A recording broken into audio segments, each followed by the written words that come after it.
दोस्तों नमस्कार, आपका स्वागत है टीचर्स एग्जाम स्टडी में। और हम लोग चतुर्थ सेमेस्टर के गणित के संपूर्ण हल प्रश्न पत्र को देखेंगे। और यहाँ पे आप लोग ज़रूर बताइएगा कमेंट करके कि आपका जो 5 प्रश्न है, अति लघुत्तरीय प्रश्न और वस्तुनिष्ठ प्रकार के प्रश्न, इन 5 प्रश्नों में से आप लोगों ने कितना सही किया। इन 5 प्रश्नों के आधार पे जो वस्तुनिष्ठ प्रकार के प्रश्न है उसके आधार पर मैं आपको बता सकता हूँ कि आपका बैक लगेगा या आप पास हो जाएंगे। तो चलिए शुरू करते हैं पहले क्वेश्चन से। यहाँ पे पहला क्वेश्चन है वस्तुनिष्ठ प्रकार के प्रश्नों में कि cos A = 0, तो A का मान क्या होगा। तो जो cos 90 का मान होता है वह क्या होता है, 0 होता है। तो इसका आंसर जो हो जाएगा दूसरा हो जाएगा। दूसरा नंबर क्वेश्चन है कि आंकड़े जो ये दिए गए हैं उसमें से बहुलक क्या होगा। तो यहाँ पे 7 की जो 7 है वह बार बार आ रहा है, तो उसमें जो बहुलक होगा वह 7 हो जाएगा। चलिए यहाँ पे नेक्स्ट क्वेश्चन है तीसरा नंबर कि यहाँ पे √b/a × c/b × a/c का मान क्या होगा। तो अगर हम लोग इसको देखेंगे तो ये सभी कट जाएंगे और इसका मान क्या हो जाएगा, 1 आ जाएगा। चलिए यहाँ पे नेक्स्ट क्वेश्चन चौथा है कि एक वृत्त का व्यास 12 सेंटीमीटर है तो उसकी परिधि क्या होगी। तो इसका जो आंसर हो जाएगा 12 πr²। देखिए वृत्त का व्यास जो है वो 12 सेंटीमीटर है, तो इसकी त्रिज्या जो हो जाएगी 6 सेंटीमीटर हो जाएगी। और जो वृत्त की परिधि होती है वह क्या होती है, 2πr होती है। और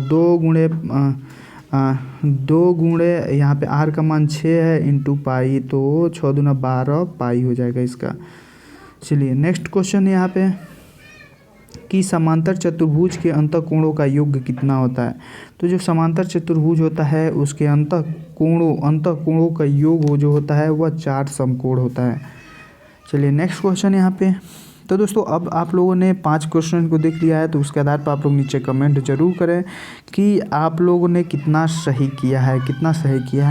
चलिए यहाँ पे अति लघुत्तरीय प्रश्नों को देखते हैं कि 2 सिक्कों को एक साथ उछाला जाता है तो दोनों सिक्कों पर एक साथ शीर्ष आने की क्या प्रायिकता है।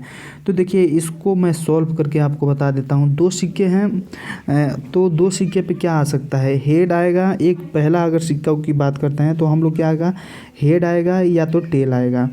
दूसरे सिक्के की बात करते हैं हम लोग तो उस पर भी हेड आएगा या तो टेल आएगा, अगर एक बार उछाला जाता है। लेकिन दोनों ये सिक्के हैं, इन दोनों सिक्कों को एक साथ उछाला जाता है तो या तो हेड आ सकता है दोनों पे, या तो दोनों पे हेड आ सकता है, या तो देखिए यहाँ पे हेड आ सकता है या तो हेड टेल आ सकता है। क्या आ सकता है, हेड टेल आ सकता है, या तो फिर टेल हेड आ सकता है, या तो टेल आ सकता है, टेल आ सकता है। तो यहाँ पे दे रहा है कि दोनों सिक्कों पे एक साथ शीर्ष आने की प्रायिकता है, तो शीर्ष कितना आएगा, 1 आएगा। तो शीर्ष हेड कितनी बार आया है, तो 1 बार आया है। और कुल कितने हैं, 4 हैं, तो 1/4 इसका आंसर हो जाएगा। कितना हो जाएगा, 1/4 इसका आंसर।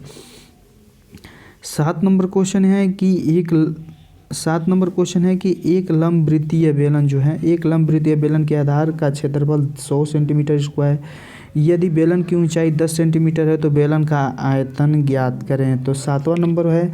तो देखिए बेलन का जो आयतन होता है उसका सूत्र मैं आपको बता देता हूँ। बेलन का आयतन का सूत्र होता है आधार का क्षेत्रफल गुणे ऊंचाई। आधार का क्षेत्रफल गुणे ऊंचाई। तो आधार का क्षेत्रफल कितना है, 100 है, और ऊंचाई कितनी है, 10 है। तो यहाँ पे कितना हो जाएगा, 1000 सेंटीमीटर²। चलिए नेक्स्ट क्वेश्चन यहाँ पे है 8वां नंबर क्वेश्चन है कि x² + 7x + 10 = 0 को हल करें। तो यहाँ पे अगर हल करेंगे तो इसका जो आंसर आ जाएगा यहाँ पे x² + 5 + 2x + 10 हो जाएगा। अगर हम लोग इसको सॉल्व करते हैं, इसको फैक्टर करते हैं, तो यहाँ पे फिर x² आ जाएगा +5x + 2x + 10 हो जाएगा। x कॉमन कर लेंगे तो x + 5 हो जाएगा, फिर 2x कॉमन कर लेंगे तो x + 5 हो जाएगा। तो यहाँ पे एक में आ जाएगा x + 5 और दूसरे में आ जाएगा 2x, एक में आ जाएगा x + 5 और दूसरे में आ जाएगा x + 2x आ जाएगा।